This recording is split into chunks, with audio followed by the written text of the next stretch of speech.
Okay, well, sorry, I was a couple minutes late. I was trying to get stuff loaded so y'all could start seeing next week, which you may not want to, but anyway, it's getting there. I'm going to give it just a couple seconds. It looks like we've got a few more people coming in.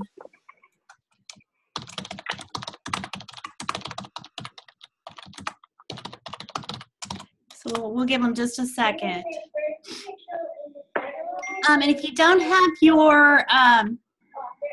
your microphone muted, you may want to go ahead and do that because I'm hearing some feedback from some of you. So, yeah, if you don't know how to do that, if you just kind of move your mouse along the bottom of the screen where you can see all of us, there's a little microphone on the far left-hand side, and just hit mute. And then when you're ready to talk, you'll go right back there and you can unmute it. Okay?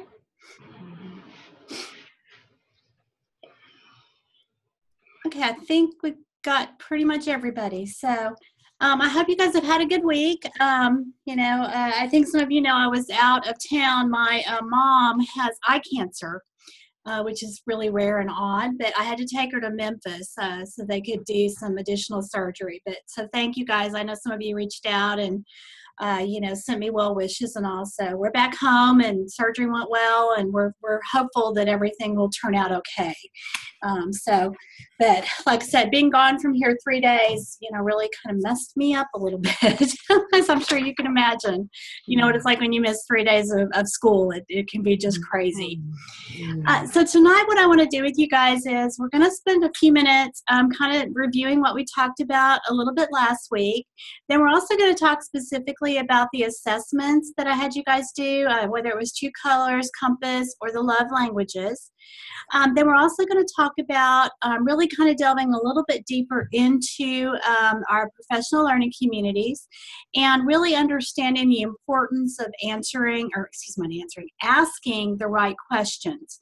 It's really important to make sure that we understand what we're trying to do and accomplish in a PLC, that it's not just a gripe session, it's not just another chance for teachers to get together. It's not a time to plan, the Valentine's party and the field trip and all that kind of stuff that tends to happen. It really is focused on students, student instruction, learning, and data. And then I'm going to give you, we're going to play a little bit tonight with our first case study. This will be the first time that you'll do that.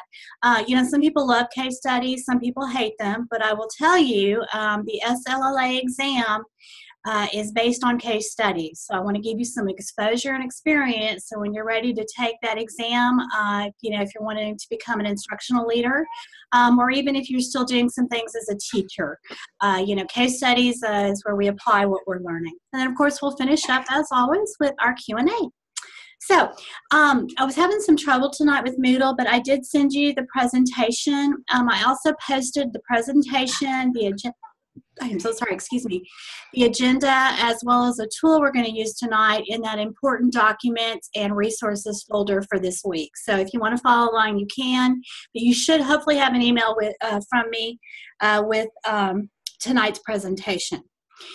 So let's just kind of start off. So hopefully by now everybody is done the 3 assessments. If you haven't, that's okay. But True Colors, Love Languages, and Compass. So who can tell the group tonight, just unmute your mic and jump right in. What is True Colors?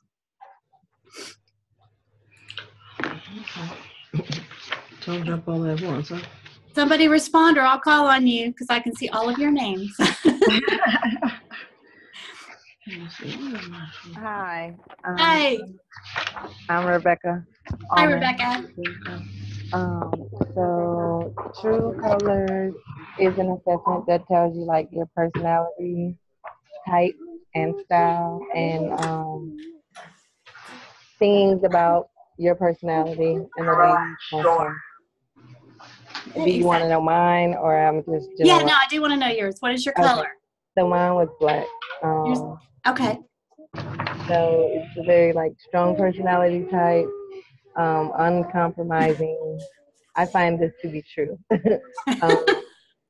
So it's the little 16-question survey that you do, and then it'll tell you what color you are and the details about it. Okay, awesome. Thank you. Okay, what is love languages? Somebody else chime in. Oh, man. Love languages is basically how you like to feel loved, in what way you like to feel loved. So either mine was I liked people to show me by doing things for me. Okay. So when I have a lot on my plate, like these classes and work and all that stuff, my husband cleans the house for me, and that means a lot to me. So that's a love language. And then some people, like you said, you were more of like a pat on the back or a hug, a personal, touch kind of thing. But I'm not a touchy-feely person, so that's lost on me. So Yeah. Some people like gifts, and some people like words of affirmation, and so. Absolutely. A lot of people, when I first started doing love languages, when I was working with principals, a lot of people thought I was crazy. They think love languages, well, that has to do with, personal relationships or, marriages or with a significant other or whatever. But really, if you understand love languages and how people want to feel affirmed or recognized, and you can customize that for them, it makes a huge difference. Because like Alicia said, she wants somebody to do something for her. So for her, if she had, really gone above and beyond the call of duty, and I'm her principal, and I decide I'm going to go in and cover her class so that she can have an hour for lunch instead of 30 minutes, that means the world to her. Now, probably most teachers would love that, but, some people, what they really want is that high five in the hallway, thanks, you did a great job. Some people want that personalized note. It just depends. So as a leader or even working with fellow teachers, as part of a professional learning community, when you understand how people want to feel recognized, it goes a long way when it's very personal and meaningful to them. So great response. Last semester, whenever my assistant principal and principals, they wanted to thank those of us who are always on duty, because apparently people don't go to duty. I didn't realize that. I just go. But anyway, so they wanted to thank those of us who always went to duty. So they bought us pizza one day and said, we'll cover your duty at lunch. Well, so that meant a lot. Yeah, exactly. I remember as a high school principal, I was having a terrible time getting people to turn their grades in on time. And, we're always up against a timeline and a deadline and all that. And my assistant principal, who was in charge of grades, one day she shows up with this box of wrapped cookies, and she starts strategically placing them in boxes. Well, not everybody got a cookie. And so, the buzz was, well, why'd you get a cookie? Why didn't I? Blah, blah, blah. Well, it was for the people who turned their grades in on time. So lo and behold, the next time grades came due, we had a much better response than people who, didn't do it previously. So again, that affirmation, even though we're adults, we're still like the children we teach sometimes. We want to be recognized and affirmed for when we do things well. Okay. Let's talk about compass. What is compass? Okay. Oh. I can go. Okay, go ahead. Am I talking? Yeah, go ahead. Sorry, I've got this weird thing that keeps popping up on my. Oh no, it's okay. My computer. So the compass test is basically how you approach tasks or your work in general. What your overall style is when you do approach that, and how it can be different from others on your team. So this is the first time I ever took the compass test. I've done the other two before. Oh, okay. So I found out that I am an East-oriented leader, which means that I tend to sometimes look at the bigger picture of things. I'm open to experimenting. Back, hallway, door. And I do like having all my information, which is very true. If I don't have all my information on hand, it does throw me off. I don't mind taking risks, but at the same time, I do like to stick to whatever the bigger goal or the purpose is. So I found that to be quite true about myself. And so I realized I was not very much a North. Although there are times I feel like I do take the let's just get it done approach, but that usually is like my last resort. So yeah. Exactly. I know that about myself. Yeah. Okay, awesome. Thanks for sharing. Yeah, very good explanation. So, East people, like Maureen said, are very, they see the big picture. They want to know, it's kind of that idea of if you study Covey, you begin with the end in mind. It's really, really important to people who are East oriented, because when you don't do that, they don't understand what you're doing or where you're going, and they'll shut down on you. Now, your West people are your really detail-oriented people. They're going to make the list. They're going to have those steps. They're going to make sure every little detail is covered and handled. Your North people just jump in and get things done. So if you need something done in a hurry, I always kid that they're the best party planners in the world. They can do it. They know how to just jump in and make things happen. Then your South people are really tuned into other people's emotions and feelings. So, they're often the best barometer for you when you're working with a group to let you know if everybody's really on board or if you've got some naysayers or some other issues and problems. So with any one of these 3 assessments, it's really, really critical that you have different types of people on your team, because if you don't, I'm sorry, keep hitting stuff. I don't want to do that. Sorry. So it's really important that you have people of all different types on the team.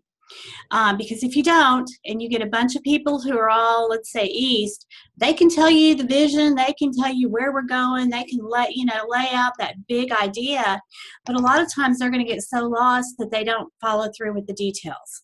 Or they may be someone who's not really paying attention if you don't have a South person, to how everybody is responding and feeling. I'll give you a very concrete example. When I was working in Dallas in my last position, I was an area superintendent or assistant superintendent, depending on who you ask. And I was in charge of new principal orientation and professional development. And that particular year in Dallas, we hired 65 new principals. So, that was a huge number for us to be working with. Well, I am very, if you read my profile, I am very East, very green, have very little blue, that kind of thing. So, I like to deal with the big picture and all of that. I hate getting mired with details. Well, it just so happened that one of my co-workers, who was also part of our team working with new principals, was very, very West-oriented, very gold. And we didn't realize how different we were at that time. So we're planning this breakfast for principals. Well, in my mind, that's pretty simple, right? You tell everybody when the breakfast is, you tell them where it is, you tell them the time. We had it catered. The caterer shows up with the food, and that's it, because all it was a breakfast. It was just a networking breakfast.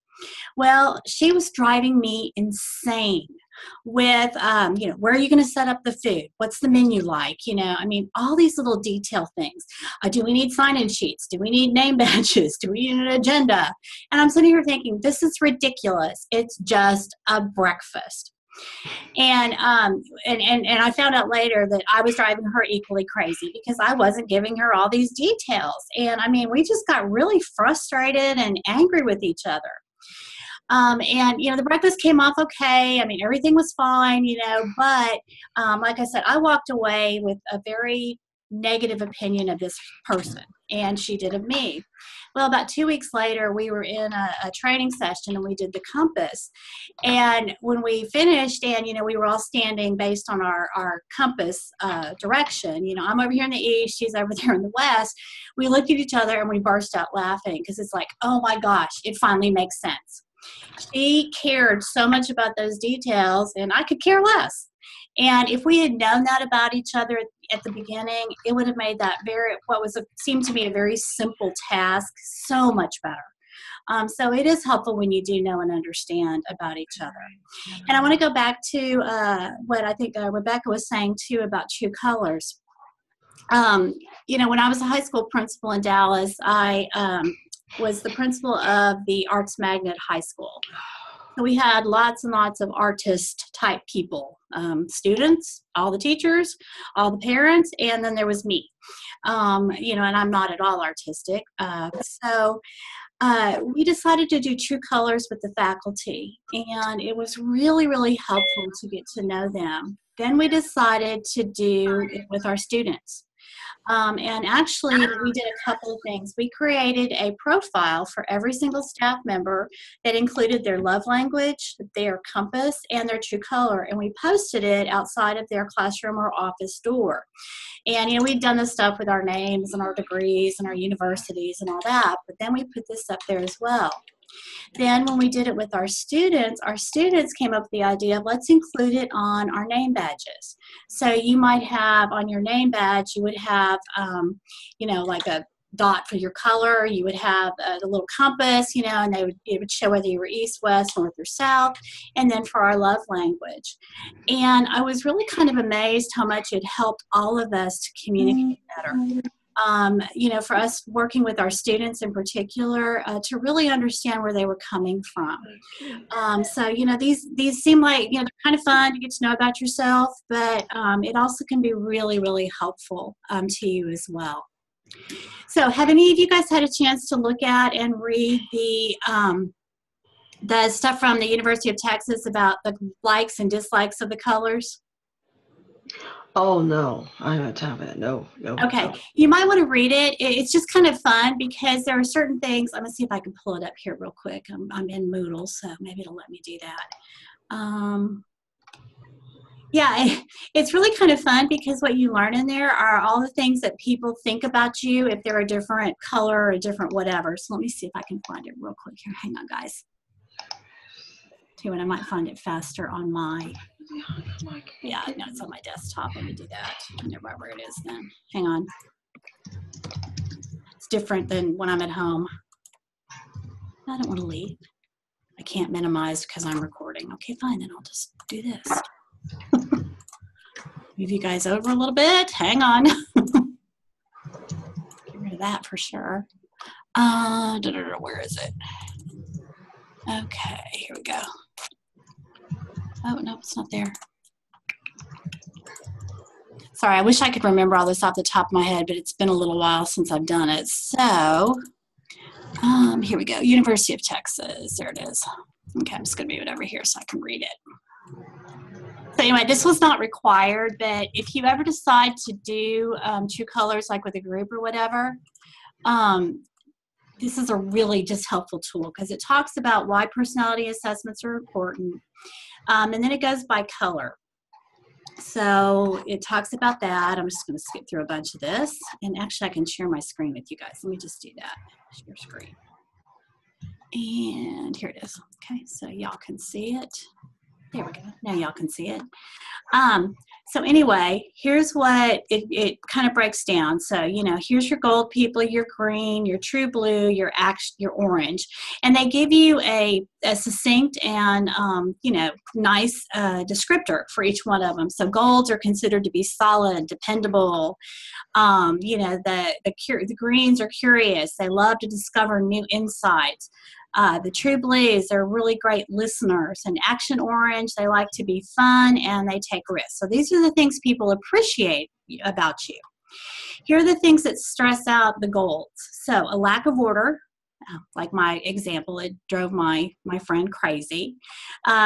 The greens hate to feel inadequate. So if they feel like they're not doing a good job, it's really hard for them.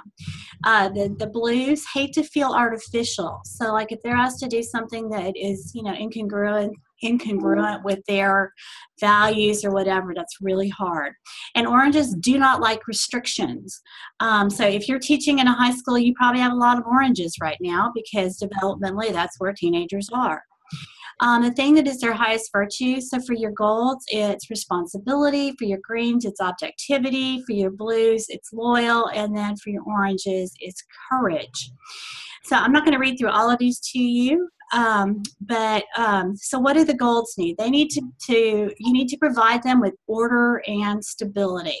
So if you're on a team, particularly in a professional learning community, and you've got a couple golds on there, they want order. They want stability. These are the people who want to know everything about something, maybe even before you've figured it out. So they're going to ask you a million questions because details really matter to them. For your greens, they want to be competent and rational. So they're going to be looking at data, and they're going to be thinking and analyzing. So you have to give them time to do that. You can't rush them to judgment. Your blues care so much about others that they want to spend time doing team building and getting to know each other and those touchy-feely kinds of things, because that's really essential to them. The oranges, on the other hand, they want to be free and spontaneous. So do not try to hem them, to box them in or tie them specifically to something, because they're the ones that if you do a brainstorming activity, they're going to give you so many different things, and they love that sort of activity. Your golds long for security. Okay, so these are the people that, if you've got people in your school that have been there 35 years, I had some of those teachers, almost always they were gold. They're not risk takers. They just like that security. Your greens like insight and knowledge. So they're the ones that are like, well, what about this? And they're going to be reading 20 articles before they come to a conclusion. The blues really, really want love and acceptance. So harmony is important to them. And kind of like what we talked about a minute ago, the oranges want freedom. Okay? So that talks about that. And again, this goes through some more descriptors for each one of these. So, you're always welcome to use those and read that. Now, these are the sort of the downfalls. This is what I was talking about, that how other people see them. So for golds, if you're not a gold, you see gold people as rigid. They're dull and boring. They're opinionated. They're unimaginative. They can be bossy. They're predictable, controlling, stubborn, and system-bound, tend to be judgmental, uptight, and autocratic. The greens are considered to be intellectual snobs. So if you're not a green, everybody else thinks this about you. Intellectual snobs, that you're heartless, you're ruthless, you're unrealistic, you're emotionally controlled, you're afraid to open up, you're critical and find fault with others, you're unfair, unappreciative, arrogant, don't care about people, eccentric or weird, cool, aloof, unfeeling, lack mercy, and very stingy with praise. So if you're a green leader, I just want you to think about what all you got to overcome. It's a lot. I can relate because I'm very green. Blue people. So for those of us that are not blue, we think that blues are stuck or live in the past, that they're overly emotional, they have bleeding hearts, they're mushy, they're hopelessly naive, they're too tender-hearted, they're easily duped, they're smothering, too touchy-feely, they're pushovers, they're too nice and too trusting, they tend to grovel or fawn, they're soft, and they talk too much. Now, for our oranges, if you're not an orange, you tend to think that orange people are irresponsible, they goof off too much, they're manipulative, they can't be trusted, but they won't stay on task. They resist closure or decisions. They're obnoxious. They're flaky. They like to disobey the rules. They're scattered, cluttered, uncontrollable, indecisive, and not a team player. So while we all, it's fun to talk about all your great qualities, I also want you to think about how other people tend to see you, because that can be just as critical. Here are the things that are very frustrating to people by color. And by the way, the colors do tend to line up very much with compass. So typically, if you are a gold, you're also going to be a west. If you're a green, you're going to be an east. If you're a blue, you're going to be a south. And if you're orange, you're going to be a north. Sometimes it doesn't line up.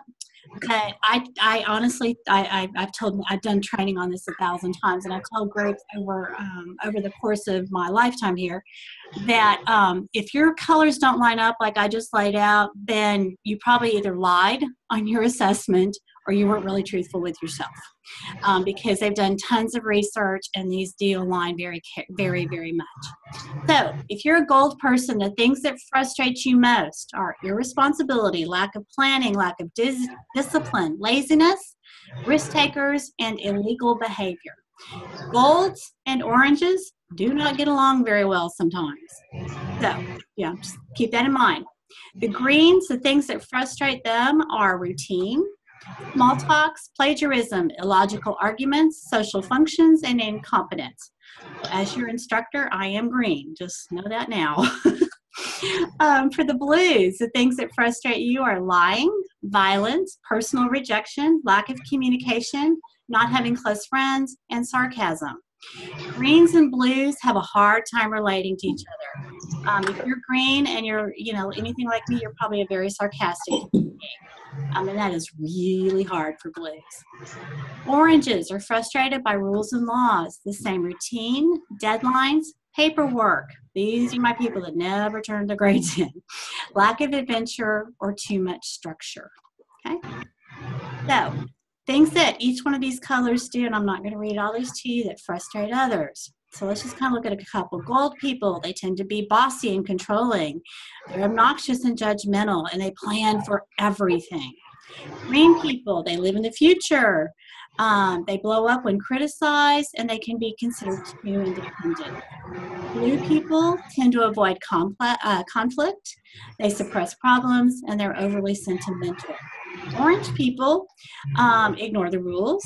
They think out loud, and they do impulse buying. If you're an orange, you'll have to tell us if any of that's true. This also talks about how to receive praise. So the gold people typically are the ones who like words of affirmation. Okay? Greens tend to be your physical touch people. Blues, it can be either words of affirmation or sometimes gifts. And then the oranges really like words of affirmation. So again, you see how all of this kind of lines up. But again, these are things that they tend to do when they're having a bad day. So if you're not sure what a coworker is, or even your boss, because it's kind of fun to figure out what they are on all of these. If a gold is having a bad day, they will complain of psychosomatic problems. They blindly follow the letter of the law. And they can become overly tired or depressed. Greens, when they're all having a bad day, they become very aloof or withdrawn. They'll use sarcasm, and they become very critical of others. The blues, they'll just fantasize and daydream. They'll lie to save face, or they'll even cry and pout. Your oranges will become very rude. They will lie or cheat to control a situation. They'll use drugs or alcohol, and sometimes they'll just quit or drop out on you. So, like I said, I'm not going to go through all this with you, but it's really kind of interesting. And then these are the careers people tend to fall under based on their particular color. So you'll have to see if any of that's true. And I know while we're all educators, which it sounds like we're all gold, that's really not true. But you may find over in some of these the jobs you wish you'd done. I don't know. So anyway, all right, let's get back to, I'm going to turn my share screen off if I can get my thing back here like I need it to be. Whoops, whoa, sorry, I just lost you guys. Okay, well, stop sharing screen. That's what I need to do here. Stop share. Okay, there we go. Okay, so based on all of this, how do you think you can use this information in your jobs currently? Let's hear some ideas and thoughts.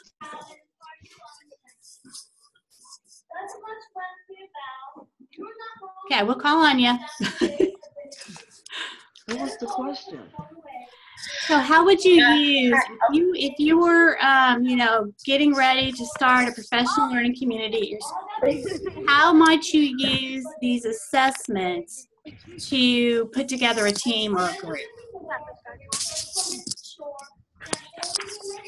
I would like to use the assessment with the team that I'm with now, because I get really, really aggravated by the 7th grade history teacher. I feel like he's not trying, and he's setting me up for failure for next year. So I feel like if I learned his color, his direction, then maybe I could approach him differently when we're in our grade level meetings and our departmental meetings. Yeah. Good. That's a great response. Guys, it is really helpful when you do understand your coworkers. You guys hear any of that? It helps for communication purposes. It helps for work relationships. It helps even to get tasks done. Now I know, one of the things I always wanted to make sure is, I'm such a green person that I always had to have on my team, in whatever situation it was, somebody who was gold, because I needed that detail-oriented person. And I'm reading some of y'all's your colors here. I think I told y'all last week too. I have like no blue. I mean, it's ridiculous. I think I had like a 1 point in under blue. So I had someone who would sit next to me that knew that I was not very blue, and when I was coming on too strong with all my blue teachers and my blue students, she would either signal me, or if it was really bad, she'd stand at the table to remind me to take a step back. You've got to be more empathetic. And also task-oriented. I'm looking at the chats too. Okay. Other thoughts? Does this help does it make, if you think about this, does it kind of make sense too that, maybe why you get frustrated with some people on your team, like Tiffany was talking about? I believe that we can, but what our brains to understand. We're all in this together. Okay, somebody needs to mute their mic because we're hearing a wonderful speech from, it sounds like a small child. For peace sake, we can make it right. For peace sake, it can happen overnight. It's time to take a break from being we have a peaceful place within the human. Yeah, everybody make sure you mute. That's really what we need. Together we can plant a seed. For peace sake. Okay. This was a great speech, but yeah, it does make it a little bit hard. Okay. Yeah. So I'm just looking at some of the, if you're not watching the chats, you can see some of them. Oh, Joey, you crack me up. Oh, I don't think that at all when you call, but I do know Joey's voice. Okay, any other questions or comments about the colors or the directions or the love languages? I have a question. Yeah, Cammie, go ahead. Sorry. So I scored very similar scores on the compass and for the true colors. I scored like a 10, a 9, and a 9 for east, south, and west. And then I scored a 19, 13, and 13 for gold, blue, and green. Is this typical for scores to be this close? Like, did I take it wrong or? No, it honestly depends. A couple things. Number one, it depends on sort of your mindset when you sit down to do it.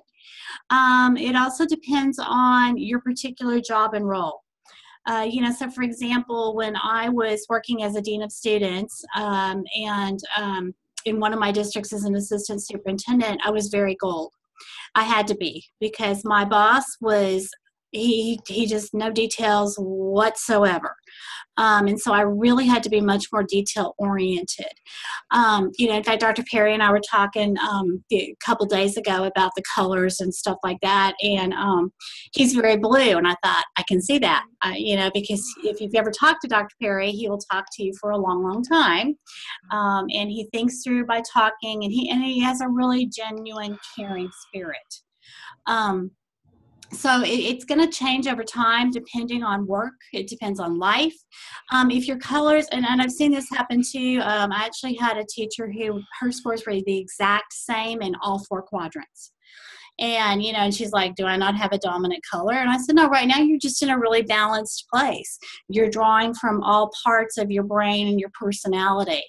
The other part of it is too, is sort of what you think about when you answer the questions. Do you think about how you are at work? Or do you think about how you are at home? Or do you think about how you are with your children? Because that can impact it and influence it. I mean, if you ever really wanted to know exactly what you are, the ones that I've given you are just very short questionnaires, but like the actual true colors, it's pretty lengthy. I just didn't want you guys to spend that much time having to do these. But like I said, there are ones that are much more precise. And some of you may have heard too of the Strengths Finder or Briggs, what's it called? I just forgot the name of it. They're much more detailed. But like I said, no, it's not unusual or atypical to have your scores on one like that. Okay. Anybody else? You're welcome. Okay, well, let's talk for just a minute about. I have a. No, go ahead. Was that you, Tiffany? Yes, ma'am. I said I have a question. I did the one that was the PDF, and then I did the one that was on the online link for it. So the PDF one, I was gold, but the online link, it showed me as black. Can you tell me like how those two colors correlate with each other? Yeah, black does correlate pretty high with gold. Personally, the one that is used most often is the 4 colors because it's a little more straightforward. The one that's online, I think it has a total of, if I remember right, 6 or 7 different colors. But gold and black tend to go together. Brown and green go together. Orange is orange, and then the gold or the yellows tend to go together as well. But what they did with True Colors, if you're familiar, and thank you, Shamir, it's Myers-Briggs that I was trying to remember. If you've ever done Myers-Briggs, you know, it's not as straightforward as 4 simple colors like the True Colors original one is. It has many more dimensions, and that's what, when they updated True Colors and added the black and the brown, etc., they tried to correlate it more closely to Myers-Briggs.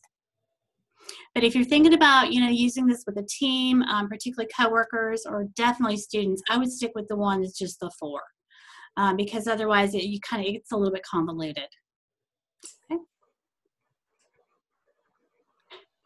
Anybody else? Questions, comments, concerns?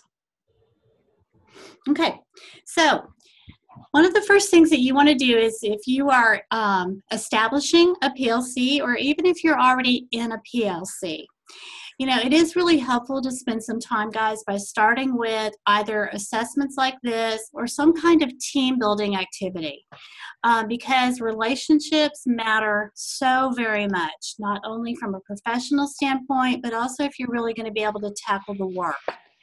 You know, the work of a PLC, as I've said many times, is focused on student achievement and student learning. But if you are in a group that is full of conflict, or people who are passive aggressive or not really bought into it, you're just spinning your wheels. You know, and I know I've certainly been part of professional learning communities where that was the case. But when you find you know, the right team, or you're able to move beyond that, the work that you can accomplish as part of that professional learning community is really outstanding. So I'm going to look at some of these guys. So yeah, somebody asked, can you switch colors to accommodate your situation? Absolutely. Now, if you sit down and do these assessments and you're very brutally honest with yourself, you don't answer the questions the way you wish you were, you answer them based on who you are. Some people even recommend having someone who knows you really, really well, like, you know, maybe your spouse or your mom or something like that. Take these and do them on you. So, you know, for example, you know, I had my husband do love languages, and, you know, based on how he saw me, and he was right on. So, you know, that helps sometimes too. But you know, it is really helpful that we're truly, you know, whatever. Let me back up. I'm not saying this very well. We all have a strength, and that doesn't change over time. Okay, and that's what you will do in times of stress. Now, can you pull from your other colors? Can I be empathetic? Of course I can. You know, when it comes to my granddaughters, I am extremely empathetic and blue and touchy-feely and all those kind of things. But it's not, if I'm feeling stressed, it's not, or, you know, in a situation that's maybe challenging, I really have to work at being blue, because I will naturally revert to where I'm the most comfortable and what is my strength. So yeah, you can absolutely change, but you know, deep down we are who we are, kind of thing. Okay. All right. Let me see if any other questions that we need to do. Okay. So if you're thinking, as we were saying, you're getting that PLC going, I would highly recommend that you either do some kind of assessments so you know and understand your team. If you don't want to do that, there's a lot of other team building activities and things like that that you can do. But when possible, so let's say in an ideal world you get to be king or queen for a day, you know, I would give an assessment to a group of individuals, and then I would purposely pick a green, a gold, orange, and a blue to be on a team, because you absolutely need that. Now, most of us don't get that opportunity to build a professional learning community that way. You're probably a part of one, either as a team, a grade level, a department, your administrative team, etc. So when that happens, it's still important to know who you're dealing with. And if possible, if you're missing a color, to bring somebody in that fills that void. If not, then look at people's secondary traits. Okay, and I'm just going to, for the sake of examples, use two colors. My predominant color is green. My secondary color is gold. I have 0 blue. So, if I'm on a team that doesn't have anybody who's blue, everybody's predominant color is either green, gold, or orange, then we're going to look at people's second colors. Hopefully, somebody has some blue as their second color. If they don't, then you're going to have to really be very thoughtful and very overt about making sure that you pay attention to that part of it. So to give you a concrete example, when I was a principal of a big 5A high school in Texas, I had a total, it was myself, and then I had 6 assistant principals. And not one of us was blue. So we really struggled sometimes. We had some great decisions and all that, but we weren't always very cognizant of how that was going to make teachers feel or the impact that what we were trying to do was going to have on the group. So we stole this idea from Heidi Hayes Jacobs, who was a very well-known curriculum guru. We'd happened to go to some of her training, and one of the things that she did was she put an empty chair at the front of the room during her presentation. And she said the reason she did that was she had to make sure that whatever she did was going to be accepted by, and she named the person and the fictional, ghost or, imaginary friend or whatever sitting in the chair, Bob. So before she finalized her decisions or her ideas, she made sure that it was going to be what was best for Bob. She also put a chair there for an imaginary student who she named Amber, and she ran that same thought process and questioning by, is this best for my student Amber, but is it also something that can be done and carried out, and is it really best for my teacher Bob? So it sounds kind of corny, but we started doing that. And what we would do is, we would tackle a problem, we'd come up with a solution and all that, and then we literally had 2 empty chairs that sat at the front of our conference room. And before we finalized that and published it or whatever we needed to do, we looked and we said, because we weren't blue, how, is this best for our student? Is it best for our teacher? How is it going to make them feel? How is it going to be received by them? What are those social, emotional components that we have left out? And I think it really did help. Our teachers noticed a difference when we started doing that. We didn't tell them what we were doing, but they noticed a difference and things went much better. So if you're missing a particular element, you have to think about a way to ensure that you are touching on the needs of the people that you're serving, whether it's students, teachers, parents, community, whatever, that you might be missing. Okay? Kind of make sense? No. Questions, comments? Y'all can disagree with me too. I mean, I'm not going to take any offense. You sound like you're a grandmother, huh? Yes, I'm a grandmother. I have 2, a 3-year-old and a 7-year-old. Beautiful. Thank you. Somebody asked, Shamir asked, can growth mindset change or affect your color? Absolutely. Yeah, it definitely can. Yeah, and somebody asked, I'm a complex person. Could this be why I'm green and West? People who are green and West tend to be people whose brains never turn off. So if you're a green or a West, you're probably one of those people who you literally think all the time. Yes. Never stops. Yes. The golds, like I said, they're the ones who make, lists. They're always going to have a to-do list and a grocery list, and, it's going to be on, a form, or it's going to be something like that. Whereas, the rest of us is like, whatever. That is definitely me. Yeah, your orange people, like I said, they're the ones that, I had a very orange assistant principal when I was, like I said, the big high school principal. And we put her in charge of prom and graduation and homecoming and all those things that none of the rest of us wanted to mess with. And she was brilliant at it, and she absolutely loved it. Your blue people, the perception a lot of times is they're weak and they don't make strong leaders. That's really not true, guys. They're sometimes your most important people because they are able to read other people's emotions. and they will let you know if they're bought in or not. So really helpful. Okay. Okay. Anything else before we kind of wrap it up tonight? Y'all are just like really quiet. Rough week. Yeah, it has been a rough week. Oh, gosh. It's not even over yet. I know. One more day. One more. Yes.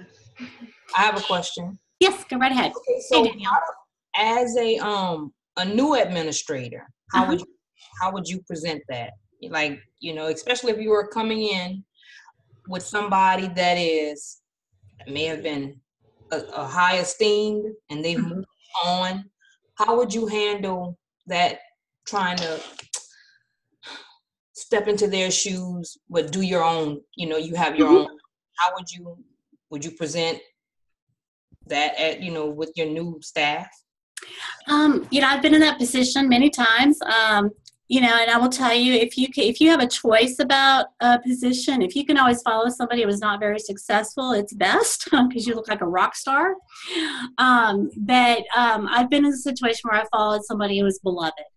And the thing that I think helped me the most was that I spent the entire first year and I didn't change a thing. All I did was I attended every possible meeting, event, whatever that I could, and I listened. It was what I call the 90-10 rule. So 90% of the time I was listening, and I tell people I'm taking notes because I really want to make sure I understand and do all of those kind of things. And I only spent 10% of the time talking. And while it was a really tough year because, I happened to be in a school, if you work in a high school, I literally was working 7 days a week because I went to everything. I went to tennis matches, I went to the golf tournaments, I went to the cross country. I'm sorry if you're a cross country person, but that's the most boring thing ever to observe. I went to every PTA meeting. I had an open door policy. I literally never closed my door, and people could just pop in if I was even in there. And I lived in the hallways, just myself, getting to know people and listening. It wasn't until the second year, and I tried to be kind of purposeful about it, that we started doing some of these things. And we did, as our opening faculty, our professional development, we did each one of these assessments. And the way that I framed it was, okay, I spent a year getting to know y'all and listening and all that. Now I just want to know kind of a little bit more about your psyche and what you're doing. But because I'd spent so much time listening, people really, really felt that, I kind of knew them and that I cared about them and all those things. When we were starting to move into some of this and really delving deep into the work, I had established trust. Because, guys, there's two kinds of trust that you have to be aware of when you're moving into a leadership role. You've got to have relational trust and organizational trust. And you have to start with relational. So, I know a lot of people think that's crazy. Don't spend that year doing it, but it made a huge difference. And while I believe in anecdotal data, but we do talk about real data. Let me give you some stats. So when I came to this school, I sat down with the superintendent and my supervisor. I said, okay, I know I've got to hit the metrics as far as achievement. That's just a given when you're a principal. I said, but what's the real story? What is it you really want me to accomplish? And without missing a beat, they said almost simultaneously, so Tracy, we have had over 1,000 complaints from this one school that went directly to the superintendent's office. One school that at the time, by the way, only had 650 students. So, it was kind of ridiculous. And my boss chimed in and he said, yeah, and he said, that doesn't include the 1,000 plus that I dealt with and was able to resolve before it made it to the superintendent. And they said, you've got to get, and this is a direct quote, those people to quit calling. Our school was hated in the district because they were a bunch of, rebel rousers and all of that. 2 years later, I was named the principal of the year for the Dallas Independent School District out of 225. And I'll never forget what the superintendent said when he introduced me to the board. A lot of people don't understand why Tracy got this because, as principal of a somewhat small school. And in the 2 years that she's been here, we went from over 1,000 parent complaints and phone calls, 3 in 2 years. And he said of those 3, 2 were from the same parent, and they were upset about a board policy. It had nothing to do with the school. And, and people ask me a lot, well, how did you accomplish that? And honestly, like I said, I felt like I was on a goodwill tour. Because, I went to everything and I just went up and introduced people, introduced myself and just listened, tell me about your child, what's most, what are you most proud of? And then I did corny little things like if I saw a kid perform in a show, I would write a handwritten note to the student and I'd write a handwritten note to the parent about how much I enjoyed it. I signed every single student's report card and made a comment on it. Like, wow, you made all A's. I'm so proud of you. Or, gosh, you did great in this class, but you didn't do in this one. And like I said, it was really hard. I had 650 students at the time. But those things made a huge, huge difference. And like I said, relationships are everything. Okay. Sorry, Danielle, I didn't mean to take your question and preach for 15 minutes. Y'all just, next time somebody just wave at me and say, shut up, Tracy. Any other questions, guys? Yeah. Can you hear me? Yes. Hey, Christian. Okay. Yeah. Hey, how are you? How's everyone? I've been thinking, because in my country, culture is different and some people are really hard to accept, when you tell them they're doing something wrong, especially if they're directors, the bosses at institutions, they have this issue like leading people because they like to rule rather than connecting with people, they have just this opinion. So I'm a little afraid because maybe in the pursuit of sharing this type of activities, I'm thinking like, all right, what if you just pop up this situation in the middle of a big meeting and everybody looks at the boss and say like, all right, this is going to be good. What's going to happen now?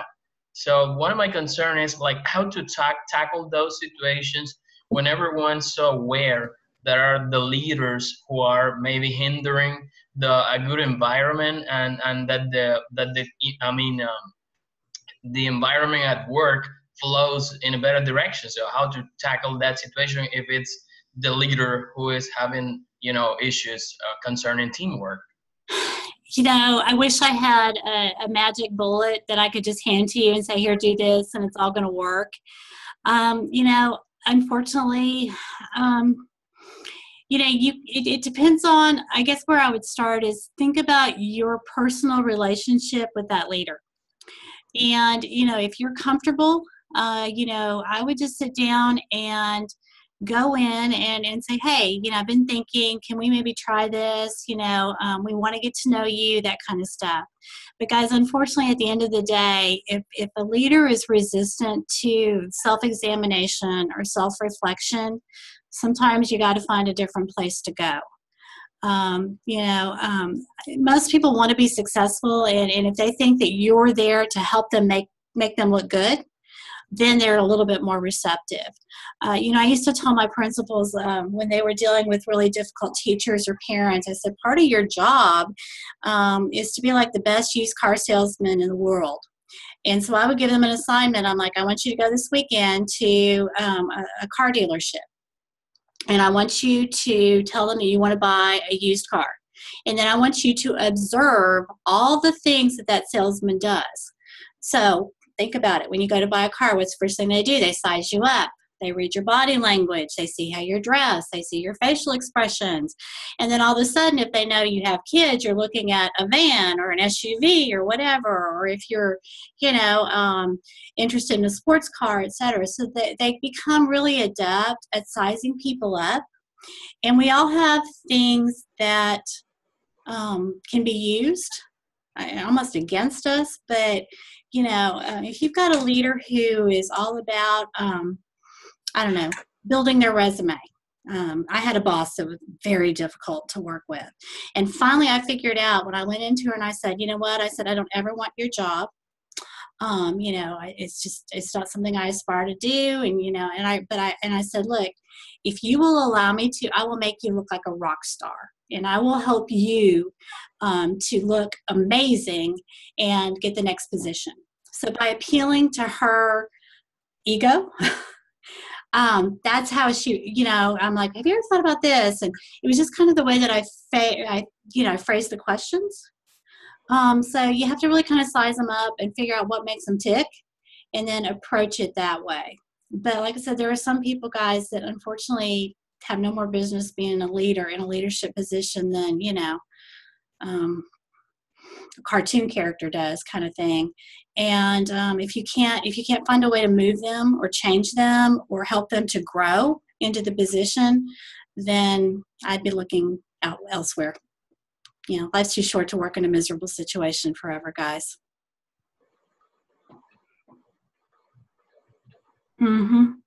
Yeah, I'm reading what Joey said. Yeah, it sounds like my last boss. That's why I left. It was her way, the higher the highway, and she thought she was the best thing.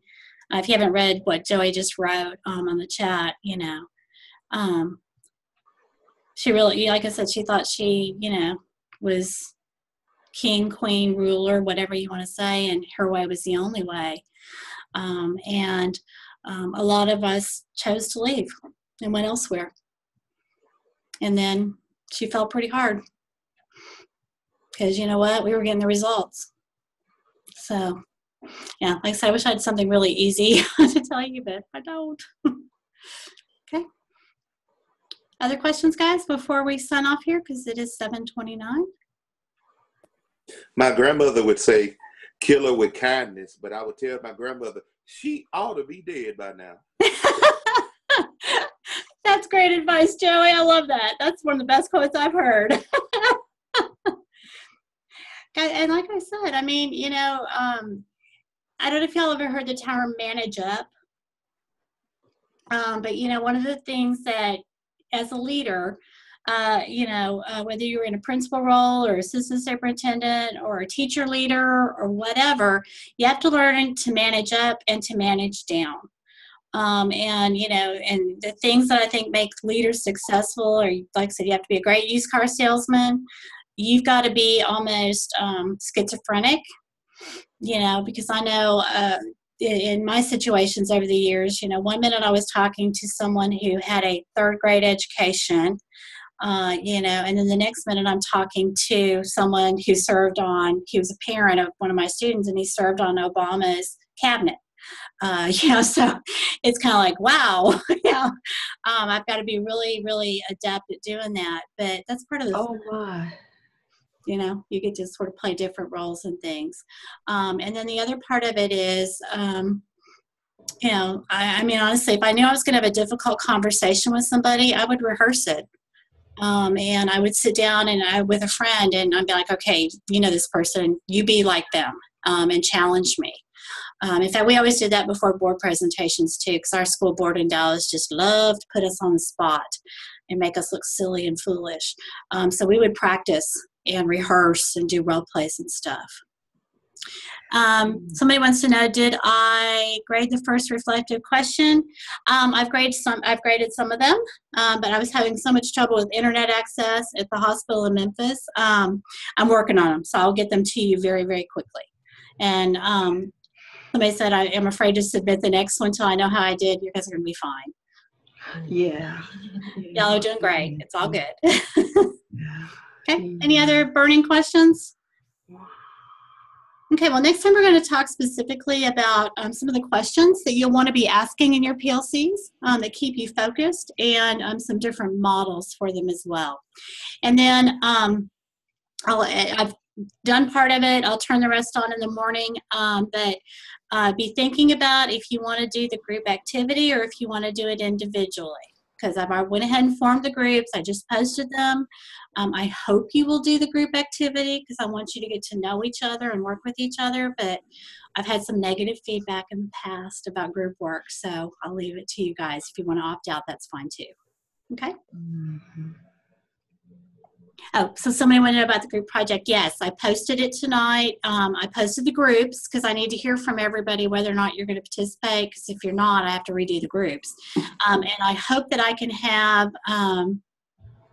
I can have the assignment for you either later tonight or tomorrow. Mhm. You know what? Nothing against anyone that chooses to work independently, but since we're talking about PLCs, and I've been listening to you, and I heard your video night before last. Mm-hmm. It may be in our best interest to try to work as a group, because as leaders, we're not going to be able to choose and pick who we want to work with or work under us. So I think this would be a perfect time to just dive in and learn something about self and about others. Like I say, nothing against anybody who wants to do an independent project, but you might want to think about doing the group project, because this will give you some practice on how to work with other people, because all of us are not alike, and that's what makes us unique. So I think if we could work it out as a group, you might find it's best. It's best for us all. Thanks, Kim. I appreciate that perspective. And not only that, you guys, I read a really interesting article that MIT is starting a teaching preparation program. And for student teaching, they're going to do it all online. They're doing it virtually, and they're using avatars and all these cool technology tools. But if you're not aware, online education and working with people collaboratively over using technology is growing at an exponential rate. In fact, there's some predictions that we will get rid of brick and mortar schools within the next 20 years. So while it may be not fun or not your thing to do a group project, guys, the world is changing pretty fast. So just food for thought. Oh, and Maureen, by the way, I see that you live in Irving, and yeah, I worked in Irving School District for 8 years. So one of my best experiences. I was principal at MacArthur High School. You probably know where that is. Okay. Anybody else? Oh, and somebody said they're thinking about relocating to Dallas. Let me know. I have lots of friends in high places. I can at least help you guys get interviews. So, yeah, I helped a couple people. They got jobs in the Dallas area as assistant principals last year. So that's what I'm here for. Just let me know. That's good. Okay. Anything else, guys? All right. Well, I'm going to sign off. Y'all have a wonderful evening. We'll see you guys next week. Okay. Good night. Good night.